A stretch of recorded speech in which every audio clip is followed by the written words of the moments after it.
Good Tuesday morning, everyone. I'm meteorologist Jacob Wycoff, joined by our executive weather producer, Terry Eliasen. It is Tuesday. We are in a next weather alert, not for today, for late tomorrow into Thursday. Yeah, late tomorrow into Thursday, and I think this will be, for many folks, the first time they break out the shovels and the snow blowers. Again, we'll detail where and when exactly, but first sort of widespread snow accumulation for a portion of our area. And all those above average temperatures that we've become accustomed to for pretty much the entire year in the rearview mirror for the foreseeable future. They're gone for now, and we're definitely in a cold pattern. You know, for the next, at least the next week. Looks like maybe mid to late next week we could snap out of that. But anyways, for the next week or so, going to be feeling a lot more like winter. We are now in meteorological winter. Yep. So here we go. Let's hop into our weather graphics here. Late Wednesday into early Thursday.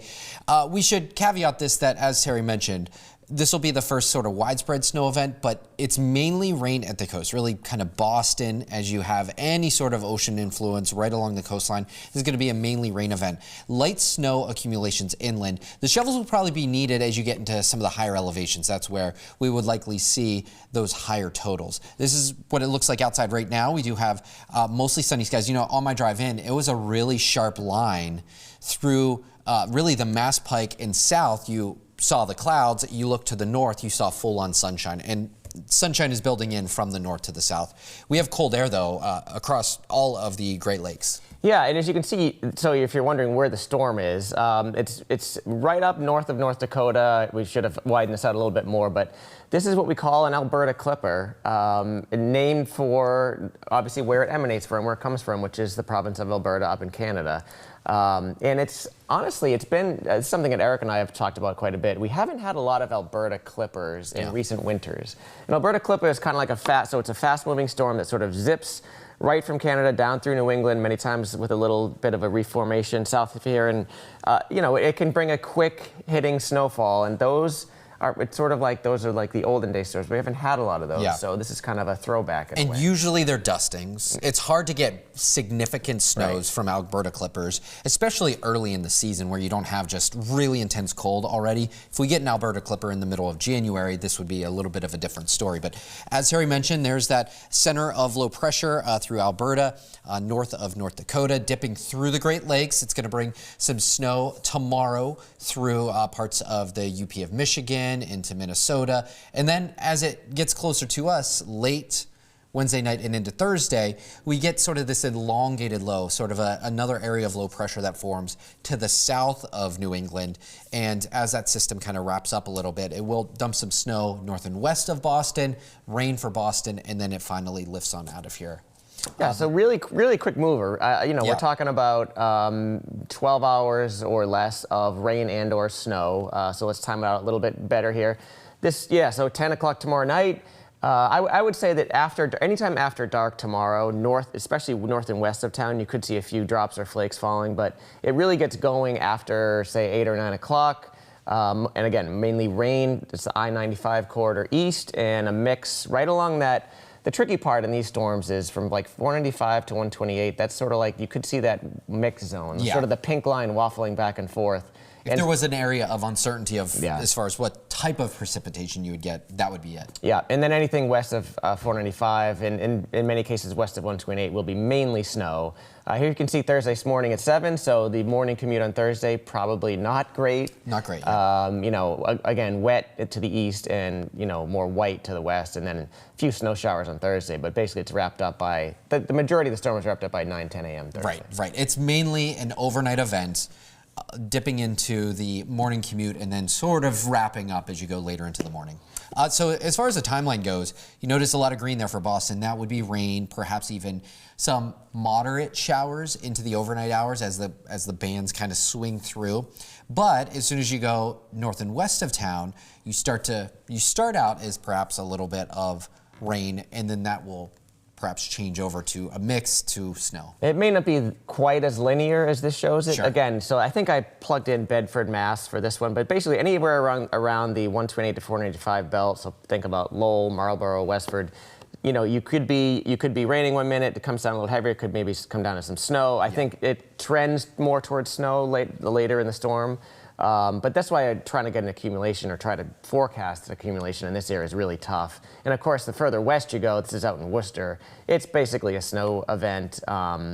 And again, the timing just about the same everywhere from late Wednesday night into the first part of Thursday. Yep. And as far as we've been talking about, like the precipitation types, the big winner last storm was southern New Hampshire into really far northern Worcester County, likely the same areas for the winners. Yep. Yeah, and again, it's a typical early winter setup where the elevations tend to do much better. So think of, the northern Worcester Hills, the Berkshires, Monadnock region, all have the best chance of, if you're thinking, is this going to be a plowable event? Are we going to get 3 inches or more? Those are the areas that I think, have the best shot. There's our snow map. So you can see that darker blue up near, say, Gardner in the northern Worcester County, into Keene and Jaffrey in the Berkshires. And the toughest part of this forecast, right along, basically from eastern Worcester County into western Middlesex County, does it stack up? Could we get 3 inches closer to 495, or is it just kind of a sloppy mess and then it, as it transitions further east to rain? Right. So we'll be tweaking this over the next day or so. We get another suite of model runs coming in just after noontime, and if there are any significant changes. But this is our latest thinking for our snowfall forecast. Again, tomorrow night and into Thursday for Boston.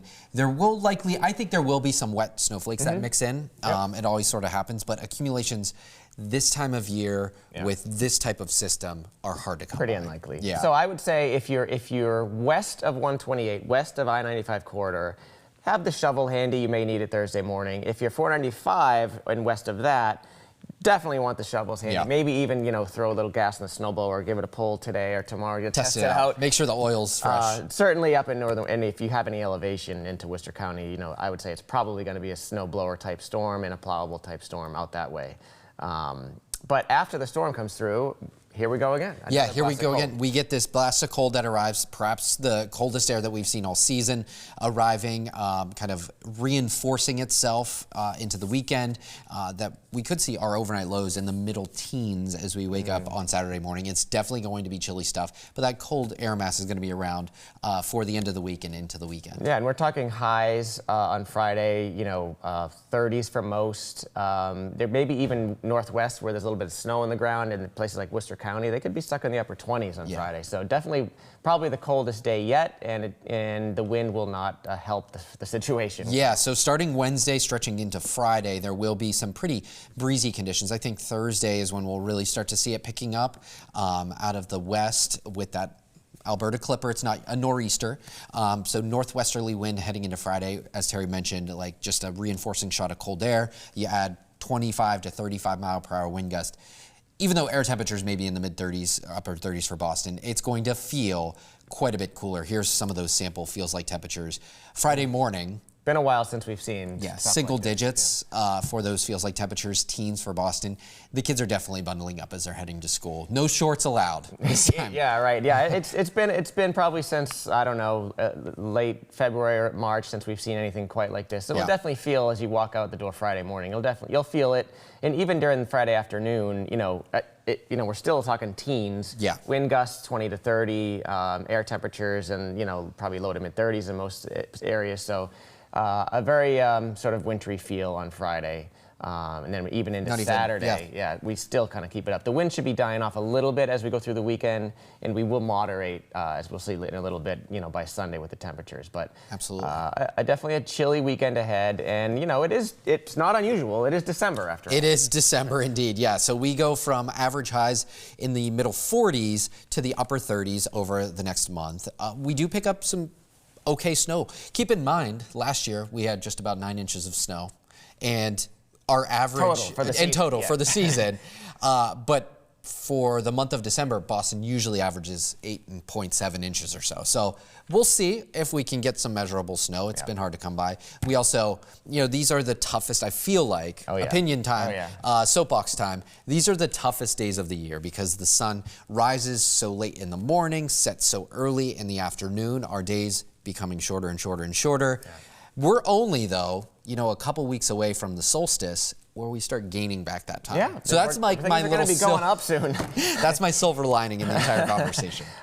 You see that 8.7 inches of snow on average in Boston. Just looking over the last 10 years, that may be a bit deceiving because that's obviously, so that's a 30-year average. Yeah. If you take the last 10 years, really, look at the last 3 years. We've had a 0.4 in 21, 1 inch in 22, 0.2 last year. So if the last 3 years combined, we've only got an inch, 1.6 inches in Boston. Right. So it's been tough to come by. Snow has been tough to come by in Boston in recent times. We talked about this in our winter outlook. Even as you look at, the last 10 years, after the winter of 2014, 2015, where we had 109 inches of snow. 110.6. Okay, 110.6, but who's counting, right?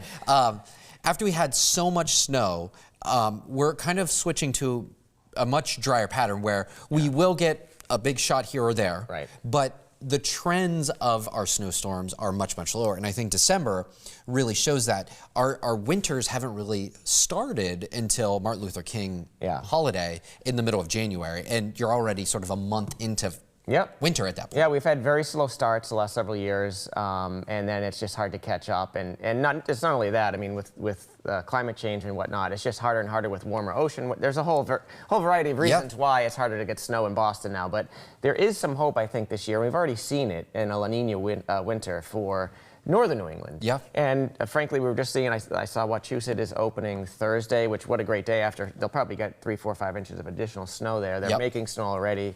And northern New England has had a couple decent events already. So, and it's been cold enough too, to your point about the making snow. Just got an email this morning from the ice castles in New Hampshire. They're doing a great job building. You know, that's one of those things that they can build, but if we get that that warm outbreak and it just melts it all away, and they're in trouble, they're starting over, which is what we saw a couple years ago. They had their latest start on record. I think it was like late February, and by then it's only open for a month, people are like, I don't want to do winter things anymore at that point, right? Right. So I do think this year, as opposed to the last couple of years where the mountains have really had a tough go, especially early on, I think that's the difference this year is that while it may not be snowing a ton down here, I do think, and again, we've seen it already, that, ice castles, ski mountains, they're probably going to do better than the last couple of years. And I think we're seeing that the dry pattern that we had has really done a 180, where we're getting our storm chances, we're squeezing out precipitation, and so now we just need the cold for those storms to tap into. Right. Here's our full 7-day forecast. We do have some cool days for Tuesday and Wednesday. It's Wednesday night into Thursday that we have that next weather alert in effect. We will see improving conditions throughout the day on Thursday after we get some of that rain and snow lifting out of the area. And then we're just cold. Friday, we have the next weather alert out for the cold with those single-digit wind chills.